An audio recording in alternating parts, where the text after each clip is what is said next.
Honorable guests, dear generals, General Brieger.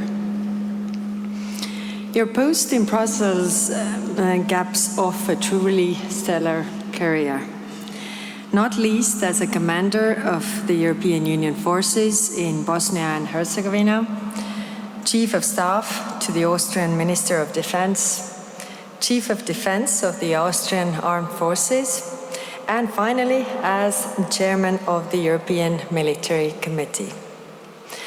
Apologize if you feel old by me saying this, but almost half a century of public service is something to be immensely proud of.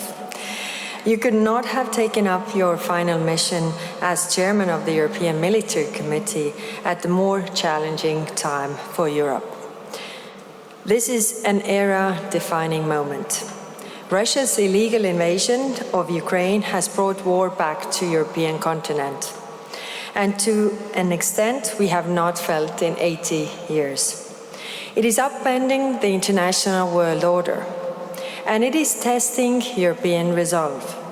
But Europeans are meeting these challenges with unity and determination. I know that you have been personally instrumental in steering the military committee, the same way encouraging the committee to speak with one voice. And you have relentlessly worked to make our CSDP missions and operations more effective.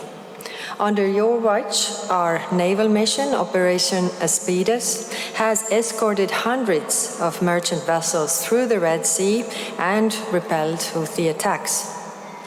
But it is your work in setting up the EUMOM I want you personally to thank you for. I know this process can't have been easy because you had to set up the C2 structure for the mission, and when you have 27 member states in Union, this is not the smooth sailing. But we have trained over 75,000 Ukrainian troops now.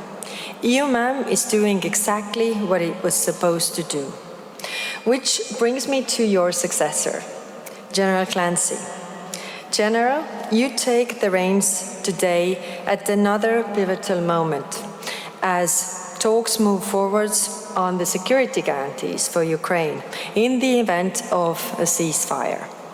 By no means are we there yet, but we need to have the conversations today to be ready when the time comes. EUMOM could be the most substantial EU contribution to security guarantees for Ukraine. It could train Ukrainian armed forces in Ukraine and improve the long-term quality and professionalism of Ukrainian army. The very best security guarantee is a strong Ukrainian army. General, as Chief of Defence, you oversaw the expansion and transformation of the Irish Defence Forces in response to new threats. And you ensure they are capable of participating in high-intensity peace support operations with the European Union, NATO, and the United Nations. But it is your interest in understanding leadership and how to improve this within the military system at large that underlines why we are so lucky to have you now. I understand that you also championed improvements to conditions for service personnel. Anyone who has the best interests of staff in mind is the person you want to lead. To briefly conclude, dear General Brieger, I know that everyone will agree when I say that your service to Europe has put us firmly on the right track. I am sorry we say goodbye. We talked about this before because you are an ally in your efforts to ramp up the European defense. And you have been a big supporter at this most dangerous period in the recent European history. But your family, including your wife Isabella and your 3 children and your grandson especially, will be happy to welcome you back in Austria. And although you will always follow the military developments and remain a lifelong advocate of the European defense, swapping the shooting range for a beautiful Austrian countryside is well-earned reward. Dear General Clancy, your values-based approach is just what Europe needs today. You are quite simply the right person at the right time, and I truly look forward to working with you.